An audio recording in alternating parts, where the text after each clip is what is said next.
You would not believe. NVIDIA Broadcast had an update. And I was like, oh, it looks like it fixed some of the things that it should have fixed. You know? Hold on. I'm just gonna turn the,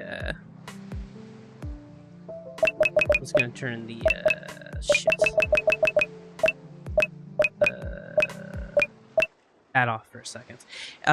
OBS, NVIDIA had a, NVIDIA, I'm probably talking too fucking loud. NVIDIA had a, broadcast had an update, and it used to be so good.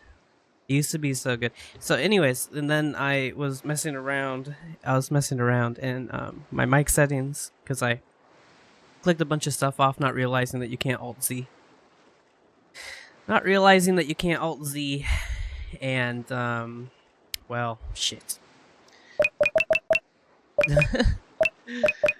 Well, shit.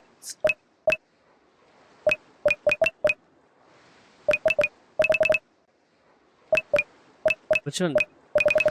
Turn that up a little bit.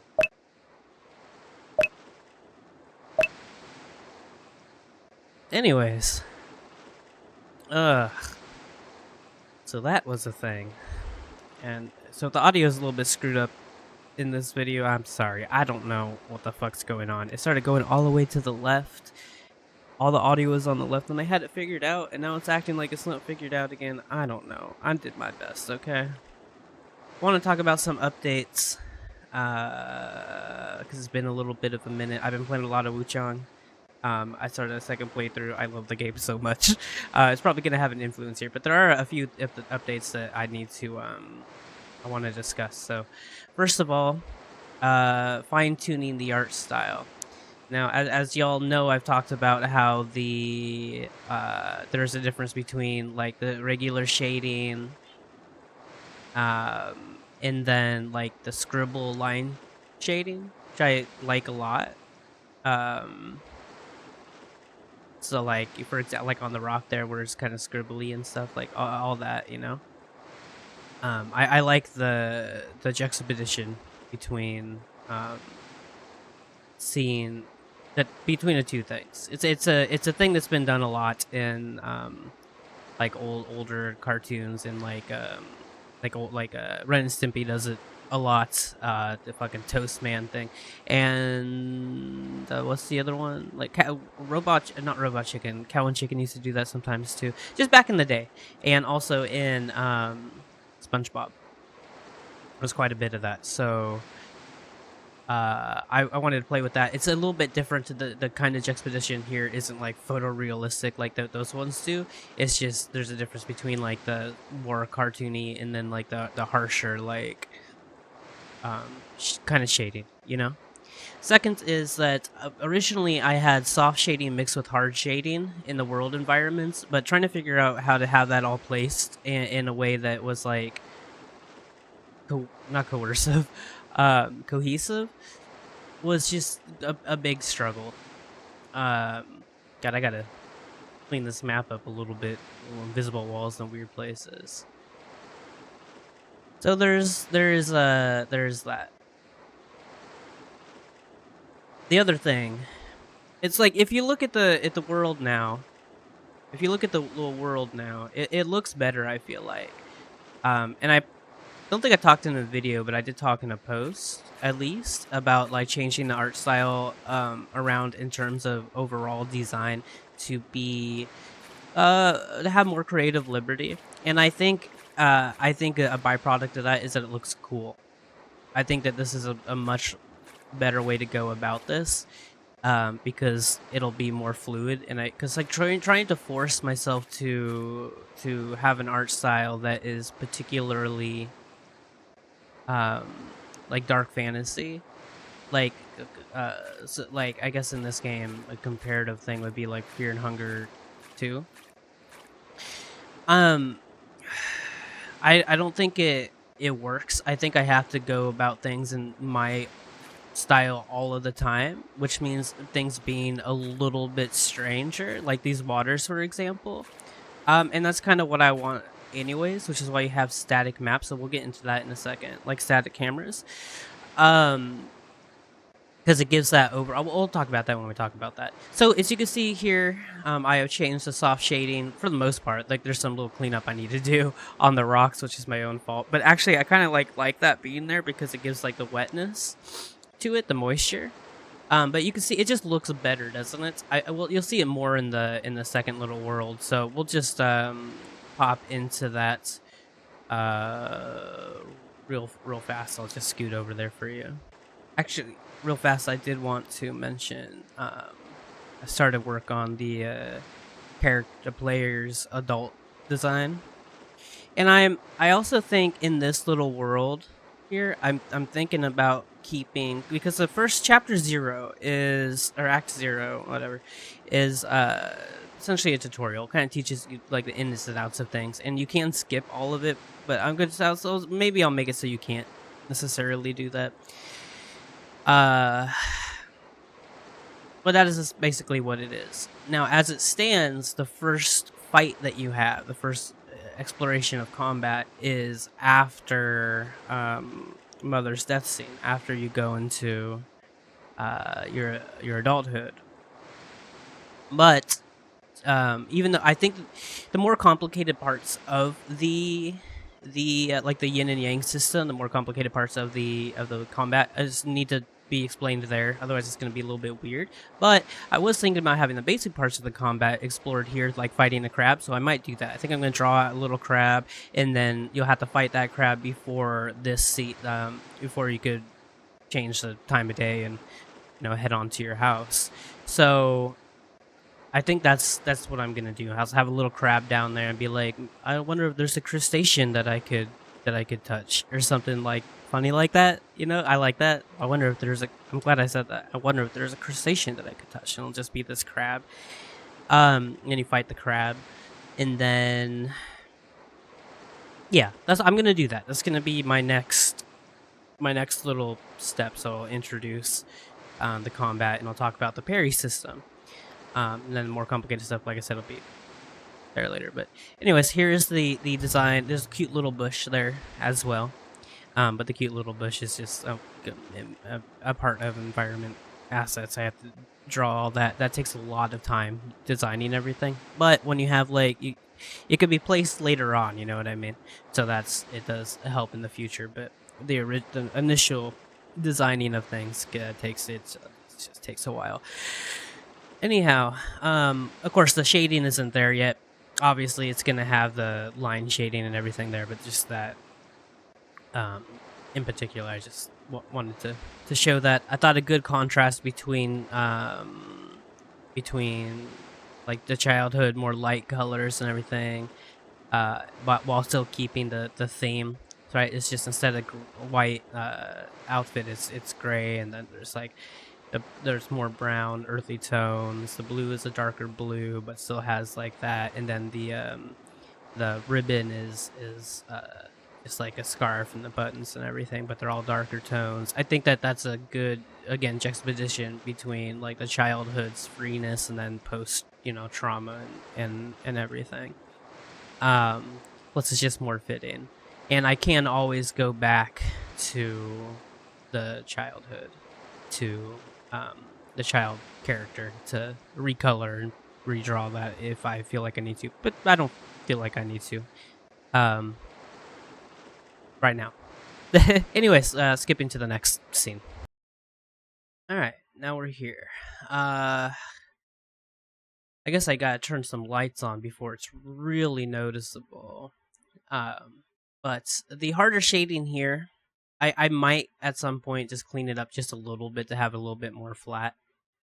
However, overall, I do think that it works better. Anyways, pick up your book. You already know all this. I have scoot. What do I gotta do?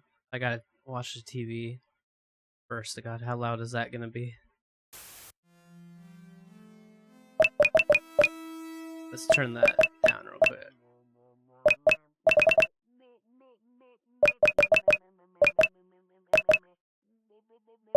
What? What is? What? Which one is it?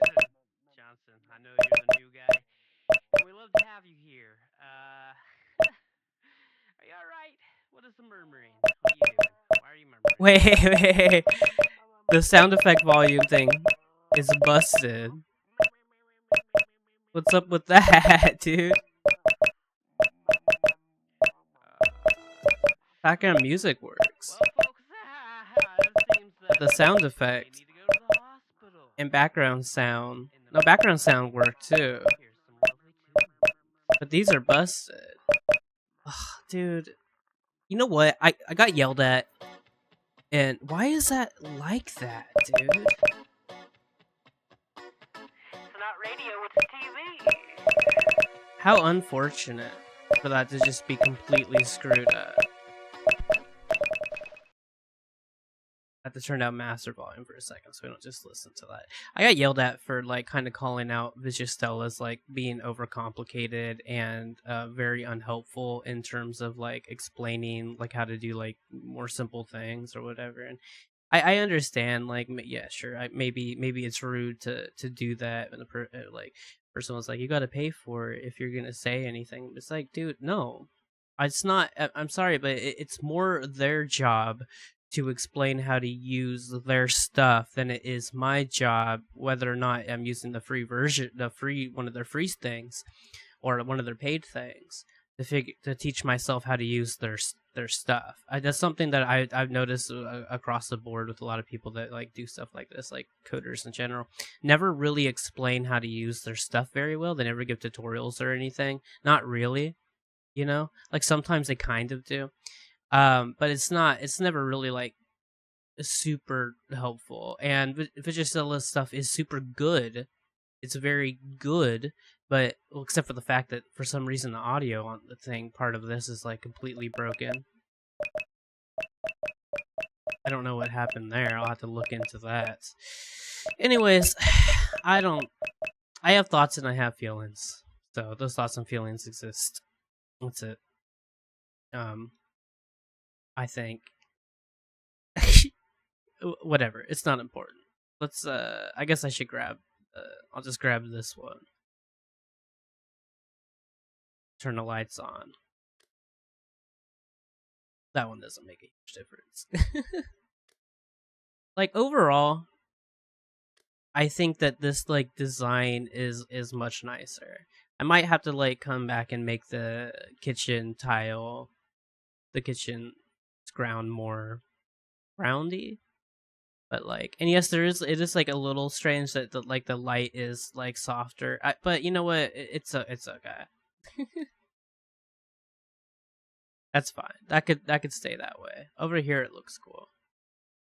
Anyhow, I just kind of like thought that this would be a better way go about all of this. You know, because like at the end of the day, there does need to be a distinction. I gotta redraw that blanket, by the way. I do not like the design of that. It doesn't fit anymore. It does need to have a little bit of uncanniness. It can't be too one way or the other. Like you see how like this couch like looks flat. That's a resolvable thing. But because of the context in the game, like that can't it can't be like, it's got to be screwy. It's got to be a little bit weird. So I feel like little things like that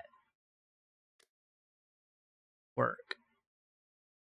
I can always come back and fine tune things to make it feel a little bit better. Overall, though, I do prefer this over the soft shading. It does need to. It just makes life a lot easier, to be frank. So,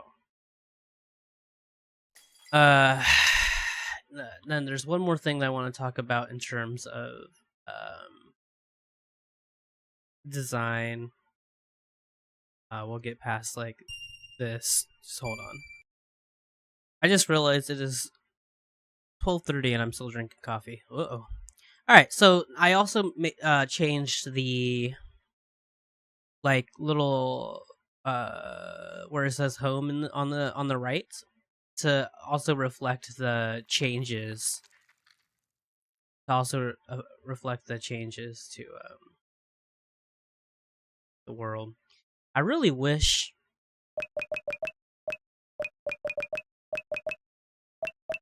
that that wasn't fucking broken. Why is that broken, dude?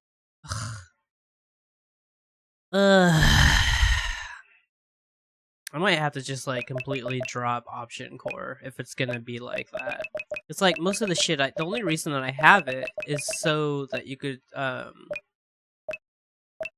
because most of this is gonna get taken away. But I want the rebind option to be there for people, and the full screen and windowed mode to be there. But if the audio's fucked up, then what's the point? Maybe I'll try and fix that. We'll see. And if I can't, then shit. Take audio control out, and you could just be miserable. I don't fucking know. We're gonna walk for a second. Do do do do do do do do do do. Why does it say I'm too short to reach the light switch? Dude, sometimes things get like screwed up, and they don't like take into account like other things. You know? Like, what is happening? Why is it doing that? It's because I don't have like why is it still doing that? I have the fucking thing. Sometimes things just get a little bit screwed up, you know? But I have the spatula. It shouldn't be saying that on this map. I had it working fine. Something got messed up somewhere. I'll have to get that. So yeah, when you walk around in this little part, by the way, it does tell you does like if you don't know what to do, it does say that you suggest to go beyond that. So let's skip to the next little scene. It's a tiny little cutscene, and I'm still working on the design for this world. So what will happen is that it'll continue that like cutscene will go into dialogue, and it'll like explain some things a little bit further. So yeah, the camera. Want to talk about the camera? Obviously, I'm still drawing all this. It takes a long time, you know, to do all of that. The camera, as you can see, is a more of an isometric camera that covers like a bit of like the area that you explore instead of just following the player. And I thought about going about that differently to where it does follow the player, but I feel like it still keeps the like painted world kind of like thing, you know, like the drawn out world, like the uncanniness. It keeps that as an aspect of it, as well as it's like essentially each map is like a canvas, you know. So it does that. That little door over there is a placeholder, by the way. It tells me to remember things. I'm glad I put that there. Anyways, and there's gonna be this little forest area, and this is gonna be a garden. I have to fix up a little bit to get the collisions right, and so it's gonna be thicker and all that. But don't worry about that. That's just design shit. So I decided to keep it like that as well because it also gives like the sense of a scale, being that like I do this in my photography when I take photographs of like people. It is done in a way in which those people are a part of the world. They are not the focal point. They are the focal point is the world, and they are an aspect in it. Let me see if I can find a photograph real fast. I got one that I think is good that'll show exactly what I'm talking about. Hold on. All right, so this is one of my first photographs. And you could see like the world around you, right? But then also over here in the corner, there's a family that was walking and exploring this area, which is cut off now, by the way. Fucking lumber. There's a whole thing to why that is. It's kind of sketch, but there's this whole little family out here just walking around doing whatever they're doing. I mean, who knows? Maybe they ended up being the people that closed it down. I doubt it. I think they're just exploring. But like, in essence, this is not just a photograph of the landscape. It's a photograph of those people. So I like my people in my art to be present, but not the gods that people think they are. I like how it does that, and I wanted that to reflect in my in the game. I wanted the sense of this world is great and I am just something in it. Uh so I think when everything is put together, I think that that'll be really cool. Maybe it won't. Maybe that'll be a mistake. I don't really know. But I don't know. Especially with everything being like uncanny, being kind of like broken. I think that is a good design choice. I don't know. We'll see. But that's how I wanted to go about that. And then yeah. Anyways, so you got that save bench. Obviously, I have to draw more trees. I think I'm drawing some little grassy bits and get that. This whole little space still needs to be designed. Environment design is a difficult thing for me. It's not something I have a lot of experience in, so I'm kind of learning as I go along, and developing like the skill. I think that there are too many of this tree and not enough of other trees.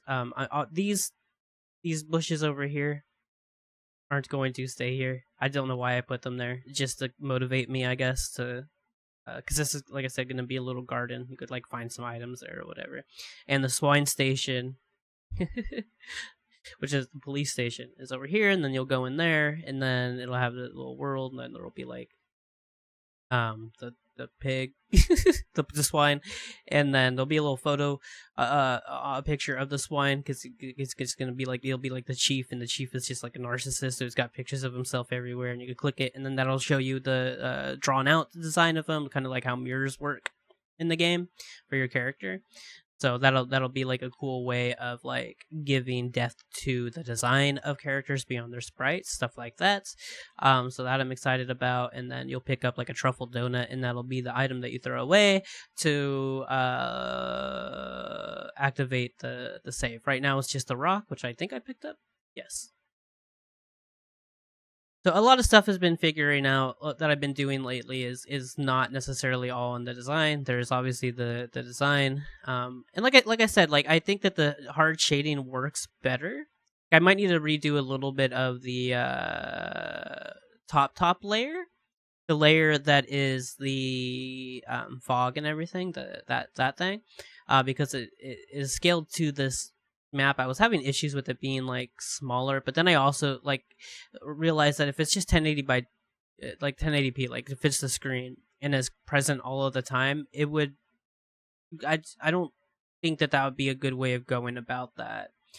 I also think I'm gonna have like, when I have like clouds and stuff, I think they're gonna be big solid layer objects instead of fog kind of stuff, and it's just gonna like scroll by. Like I think that'll be cool, even if it blinds the character. That's okay, because like ultimately, you are not supposed to feel big and powerful. You are supposed to feel small and a part of the world. It's supposed to be foreboding, you know. And there's a very good reason for that in terms of story. But anyways, once I get like the shading here and everything, like obviously it won't come together until it comes together, you know. So I just wanted to talk a little bit about like some design changes and everything. And I think that's it. Like I said, in the other little world, I might redo the shading in Childhood Home. I think I might redo the shading a little bit just to make it look a little less, because like it is a little jarring still when you have the lights on, but at the same time, that's not a bad thing. I don't know.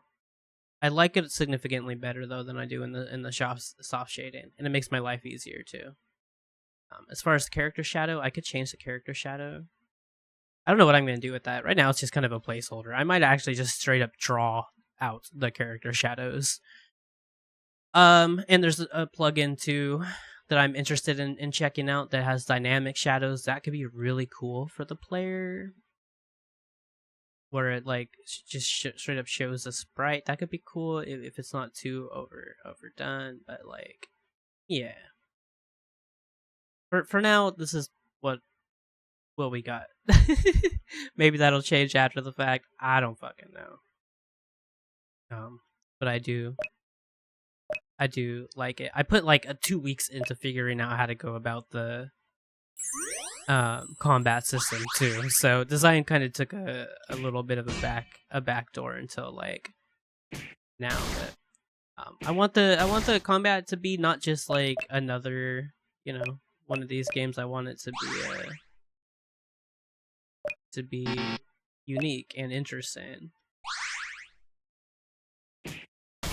And I think that it is unique and interesting. Just figuring out how to balance everything is gonna be a little bit of a thing. But yeah. What the hell is happening now? Oh, cause it's oh no, did you see that flash? Oh no. It's okay, it's related to the I'll show you what's going on. Hold on. What's happening there is that this is just a little placeholder, so like I don't know what the flash was. Change battle background controls. Should erase the event. It does. Play background sound, which is why the audio is playing, because this is related to a different thing. I do not know why the flashing was happening, though. Like it was trying to spawn something. There's not. I don't know why that happened, dude. How strange. It doesn't matter. It's gonna have its own thing. It's not gonna be relative. What was that? That was a layer. Why does that affect layers? Is it because I went into a different showing like the death screen? It's like playing a layer there. I'll have to look into that. It's not a big deal. I'll figure it out. If I have to just refresh the layer or something, then I'll figure it out. That's just a little bug. It's not a big deal. It's all resolvable in multiple different ways. Worst case, I always just have it change it to a different map, but that's obnoxious. Anyways, I talked about everything. I've talked for a long time. It's a long video, but there was a lot to talk about. So, hope in the next video I will have this whole place finished. This whole not act 1. Act 1's going to be beyond this map, but this like going through here, doing the fighting, going into here, and then I'll discuss some other things that are going to be bigger parts of the game, because as it is right now in my head, after you go into the big station, you're going to meet an NPC, you're going to have an interaction with the NPC, and then you're going to come to, so I guess an event's going to happen, and then this world over here is going to be just going to be like a thing, and then it's, going to be like the Souls thing, where like it's a monster you can't beat, and when you die, I'll figure out how to do that. But when you die, instead of going to a game over screen, it'll take you to a hub, and then it'll start getting into all that. Now, well, this isn't Dark Fantasy, and it's not a Dark Souls game. It is heavily inspired by that kind of game, and I would classify this, at least as intended, to be Southern Gothic, which is still just essentially Dark Fantasy, except it's not fantasy. It's more relative to things that happen in our world. So that's that. Bye, or whatever. I don't know. Fuck. Fell apart there at the end, I think.